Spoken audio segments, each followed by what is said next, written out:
Hello friends, AP ECET 2026 స్టూడెంట్స్కి ఒక important update. ECET seat allotment ప్రాసెస్లో రిపీటెడ్గా డిలేస్ జరుగుతున్న విషయం మీకు ఆల్రెడీ తెలుసు.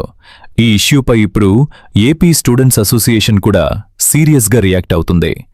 అసోసియేషన్ రిప్రజెంటేటివ్స్ చెప్పిన ప్రకారం ఈసెట్ కౌన్సిలింగ్ని డిలే చేసిన అధికారుల మీద గవర్నమెంట్ యాక్షన్ తీసుకోవాలి అని డిమాండ్ చేశారు. వాళ్ళ మాట ఏంటి అంటే, స్టూడెంట్స్ ఫ్యూచర్తో ఇలా రిపీటెడ్గా డిలే చేయడం కరెక్ట్ కాదు అని. జూలై 20 అని, తర్వాత 24 అని, మళ్ళీ 27, 28, 29 అని డేట్స్ మరుస్తూ స్టూడెంట్స్ని స్ట్రెస్లో పెట్టారు అని చెప్పారు. థౌజండ్స్ ఆఫ్ స్టూడెంట్స్ ఇంజనీరింగ్ కాలేజెస్లో అడ్మిషన్ కోసం వెయిట్ చేస్తున్నారు. సీట్ అలాట్మెంట్ డిలే వల్ల classes, hostel joining, fee payments అన్నీ ఇంపాక్ట్ అవుతున్నాయి.